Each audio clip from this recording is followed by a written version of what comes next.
I think it's a Kansas City bank. So, he used a hairbrush and passed the teller a note and said that he was going to rob her. He took $30,000, but didn't make it very far, and the cops got him. And he automatically handed him the brush and the money and just told him what was going on. Aww. And he wanted to get away from his wife, but he didn't have any money. I swear. So they gave him 6 months home confinement.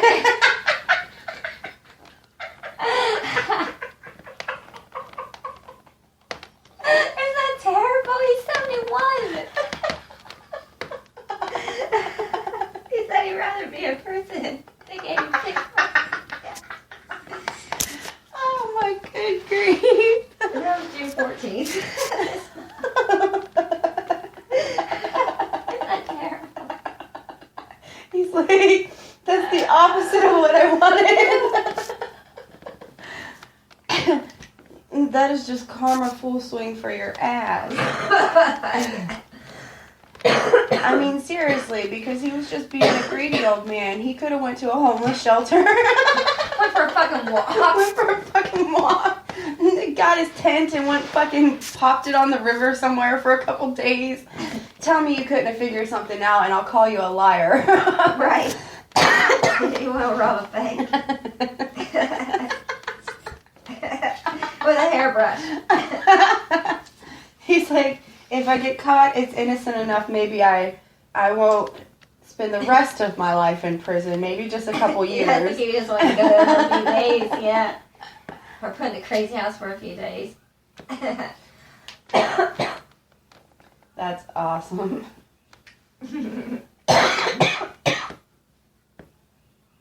Yeah. So, what else did I the little beetle thingy. Oh, Belgium pushing crickets. Yeah, I think that's a wonderful thing. On the menu. You going to start eating it? I would try. There's Matt some ate a good- locust and he said it tasted nutty. I was there. Mm-hmm. And people were eating them when we were teenagers and they came. Well, you weren't a teenager when I was. Cooking them and stuff. Mm-hmm. I would try. Ants on a stick, or chocolate covered ants. They always been around and stuff. They got them in lollipops. But their dishes actually, the thing is they don't try to disguise the bug. I know, they put the bug on display. And they're like, make it And the it looks center like of the the dish. best eggs, you know, like it's an omelet, it's got the spinach, it's got the egg, and then there's like crickets. And you're like, whoa. So they're called eco-friendly, and it's this little place, eco-friendly eating is the thing that people are pushing. But it's this little diner in Belgium, who's really pushing it, is Little Food. I think that's a great approach, and I think I hope it catches on and more people apply it, because I mean, it would if it caught on. It's higher in protein, first of all. Could potentially help with the weight problem because you could eat less for more. And you would be full. And you would be fuller. With the positive proteins with the and positive, sugars yes. and fats. And then on top of that, it was also, if we were no longer depending mainly on beef, which I'm not saying that we would completely cut any of that out, but I think it would definitely lower the methane and everything being emitted into the air. Do you really think that's true? Or do you think a whole shitload, like, do you really think... I think they're a big beast, and that it's been taught to me since I was little before it became as high of a priority. But we know that they changed the thing to fit the mood of what they want. Yeah, and but that's one thing that hasn't changed so far, though. No. Well, they've slacked off of it. Well, the cows, remember when Obama said he was going to start cloning them way back in his first term? And even Cat Williams When made a that joke about us draft- eating, as he called it, retarded cow clone meat. Right. Yeah. So, It's because he said that they passed it and we didn't even know about it. Right, and it's true. Well, I just happen to be, because I'm a news junkie. Yeah. News junkie. Doesn't mean I believe it, but I always go and be like, what are they doing? You know, and of course they all have the same story, so. Yeah. I think that when we didn't have as much with the population, that there weren't as many of the cows. now we are finding ourselves trying to produce a massive amount of cow meat cows are to like feed more up. people. You seen the pictures of the big beefy? Oh my god! They have like their little tiny stick legs. Yeah. Even the chickens are like that. The chickens can't even They walk. said their organs shutting down and shit. Listen, I don't know about the beef procedure. I didn't look into it as much as the chicken. But the chickens, this is what they do to the chickens. They don't really eat beef. This is what they don't chip you up as a baby chicken whole and alive. Then what they do is they'll clip the beak so that they can't fight each other and kill each other because they're only given a half a square foot of space per chicken to grow and live in. So they clip the beaks. There's a cage, right? And they're stacked up. No, what I've seen was a large area. Yeah, that's supposed to be the free range. But listen, it's a lie. Yes, exactly. They're given a half a square foot of living space per chicken. So they have to clip the beak so that they can't attack each other. And then on top of that, because of the half a foot of space, and the steroids that they're pumping into the chicken, they're becoming so oversized that their little legs aren't getting enough exercise to support the amount of meat that they're trying to produce on a single chicken. So they become all crippled and flop over and just lay there with their legs all fucked up and get fatter and fatter until the day of slaughter.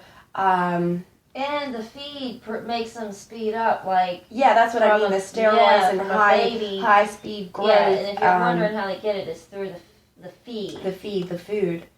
So even if you're a private chicken person, you better be careful what kind of feed is on the market. Yeah, definitely. I'm definitely going to get my own... Well, I told you, we got a farm lady. We're going to have to go up there. Yeah, definitely.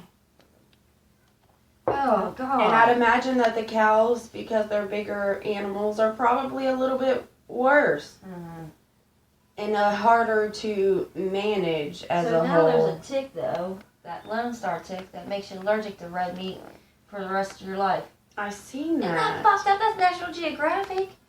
That's like nature's way of saying, fuck you, buddy. Is it? Or did some private scientist decide to pay enough money to drop this tick on somebody so they could push the bug eating?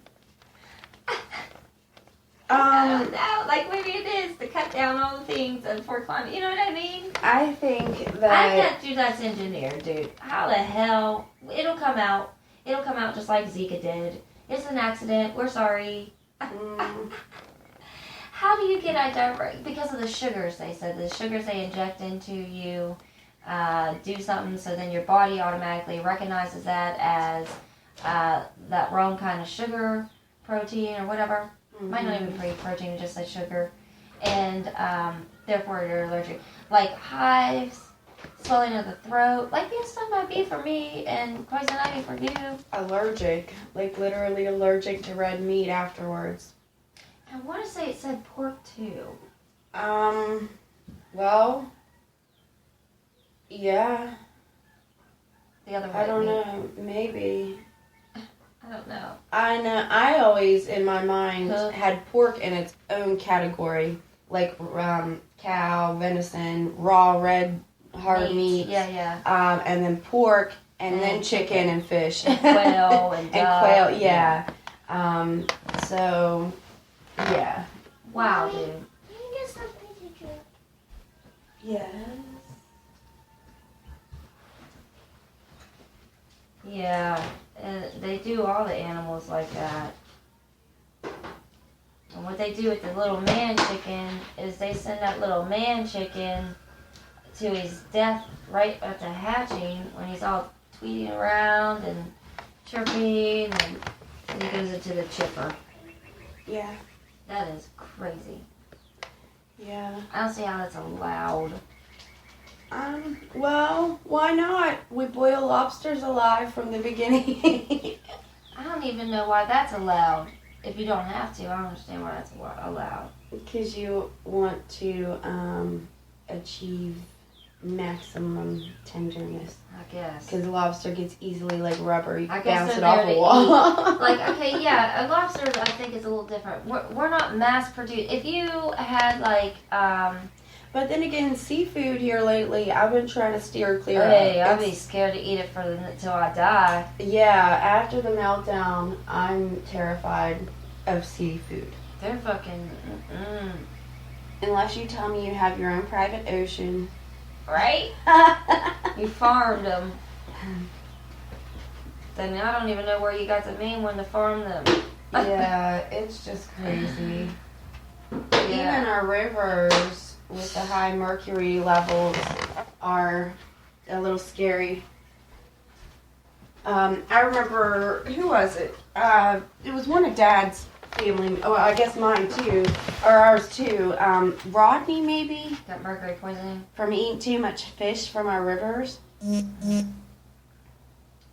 That's like eating it all day, every day, guys, though.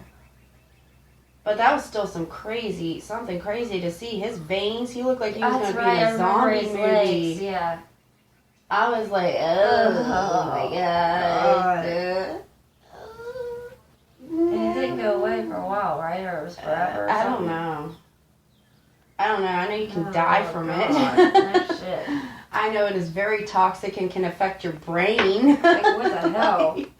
Yeah.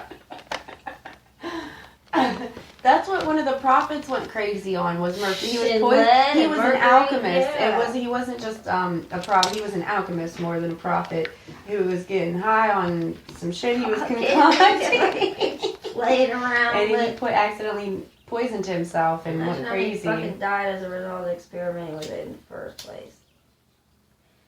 Yeah. I can't imagine. I always wondered who that person was. There's gotta be one. Stupid. Stupid people. Yeah. Crazy. But I mean, not right. You had to figure it out one way or another, or we wouldn't get in very far. Yeah. I know. Trial and error. That's just like the hunter and gatherers. Yeah. Who was the person to try the mushrooms? Which ones were poisonous? And which ones were The berries. The fucking leaf. They probably follow the animals. Yeah. Follow the other. Don't eat that one. That No. will fuck you up. Yeah. I bet you they did a lot of animal experimentation I don't. in Yeah. early years. Here, doggy. Here you go. Probably not a dog. Something less important. Here, raccoony. Yeah. Back then, it'd be a giant ass raccoon. Yeah, because they used their dogs back then to help They're them so hunt. crafty. A raccoon is so crafty. They are very crafty. They're intelligent little crafty critters. Yeah. Yeah. We've been outsmarted. I already talked about that. Yeah, no. I'm just thinking about it again. Yeah, he's a crafty little bugger. So how about that fungus attacking bugs and controlling them? Yeah. So you said it mutated? This says microorganisms that cause disease evolve strategies to maximize their chance of surviving by infecting hosts. Basically, the pathogenic fungus makes a beetle, this goldenrod soldier beetle, once it gets infected, and they're one of our pollinators. Once it gets infected, then it takes about 2 weeks to kill the beetle, and how it kills it is it takes it up to the top of the flower that is being they're getting pollen from, and attaches mandibles to it, and then he dies. And then in the middle of the night, this thing, it controls it for one to go up there and commit suicide, just like the ants and everything. But this is in the U.S. So they just published it here recently. So I found that a little weird. That is weird. And then it ended the article with what I had just said, but that I'd be open with the microorganism. And they did it with like a parallel to human diseases and how they take over the body, necessarily cancer, how it, manipulates and mimics and then starts reproducing itself when the body thinks it's reproducing, like AIDS does too, Yeah. It's a parasite, Mm-hmm. essentially. Oh, you looking at it? Yeah, it's a parasite, essentially. I don't know if this is the same one that affected your beetles, but this is what when you told me about it, this is what it immediately reminded me of is parasitic fungus. Mm-hmm. Yeah, it's like the mind controlling